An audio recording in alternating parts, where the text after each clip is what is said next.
بسم اللہ الرحمن الرحیم۔ السلام علیکم۔ سب سے پہلے دعا جہاں رہیں خوش رہیں آباد رہیں۔ آج کی کہانی کے ساتھ حاضر ہوں۔ اگر آپ کو پسند آئے تو پلیز میرا چینل سبسکرائب کریں اور ساتھ لگے بیل آئیکن کو بھی پریس کریں تاکہ میری تمام کہانیوں کی نوٹیفیکیشن آپ کو ملتی رہے۔ جب حق تعالیٰ کی رحمت و عنایت سلطان ابراہیم بن ادھم رحمۃ اللہ علیہ کی طرف متوجہ ہوئی تو ان پر عشق حقیقی کا ایسا رنگ چڑھا کہ بلخ کی سلطنت چھوٹ گئی، مگر باطنی سلطنت ایسی ملی جس کے سامنے ہفت اقلیم کی سلطنت بلکہ زمین و آسمان کے خزانے بھی بے حقیقت ہو گئے۔ شاہ کو خود کی خبر نہ تھی کہ سلطنت کا سر سبز و شاداب باغ آتش حقیقی کی نظر ہونے والا ہے، کوڑیاں چھن کر جواہرات عطا ہونے والے ہیں، خارستان سوختہ ہو کر چمنستان بے خزاں بننے والا ہے۔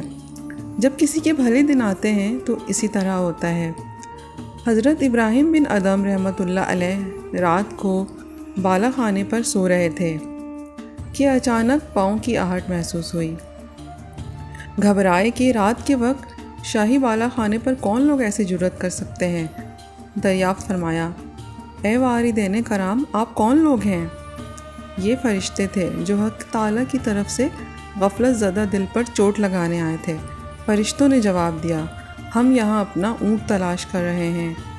بادشاہ نے کہا، حیرت ہے کہ شاہی بالا خانے پر اونٹ تلاش کیا جا رہا ہے۔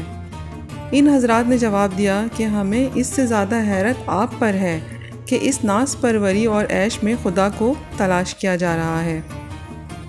انہوں نے بادشاہ سے کہا کہ تو شاہی تخت پر حق تعالیٰ کی ملاقات کو کیوں تلاش کر رہا ہے؟ یہ کہہ کر وہ رجال الغلیب تو غائب ہو گئے، لیکن بادشاہ کے دل پر ایسی چوٹ لگ گئی کہ ملک و سلطنت سے دل سرد ہو گیا۔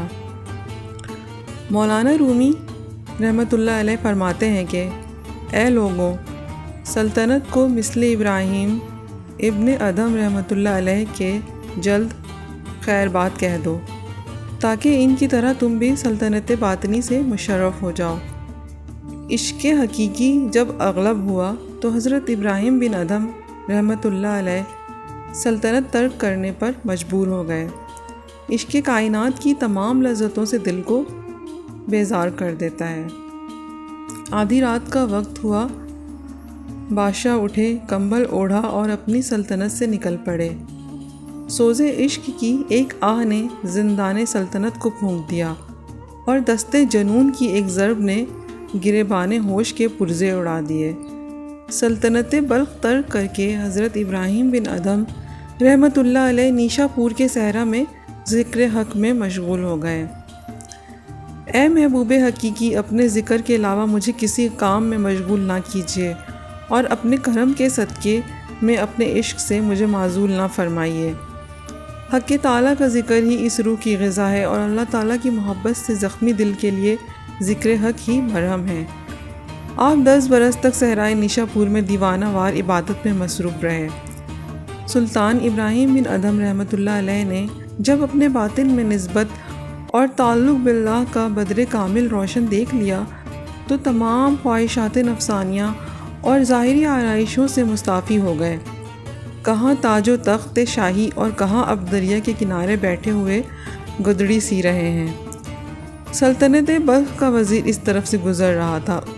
اس نے بادشاہ کو اس حال میں دیکھ کر اس کورے باطن نے دل میں سوچا، یہ کیا حماقت ہے، ہفتے اقلیم کی سلطنت ترک کر کے مثل گداگروں کے گدڑی سی رہے ہیں۔ حضرت ابراہیم بن ادھم رحمۃ اللہ علیہ کو معلوم ہو گیا کہ یہ کیا سوچ رہا ہے۔ آپ نے فوراً اپنی سوئی دریا میں پھینک دی اور بآواز بلند دعا فرمائی کہ اے اللہ تعالیٰ، میری سوئی مجھے واپس عطا فرمائی جائے۔ دریا سے فوراً ہزاروں مچھلیوں نے اپنے لبوں میں ایک ایک سونے کی سوئی لے کر پانی سے منہ باہر نکالا۔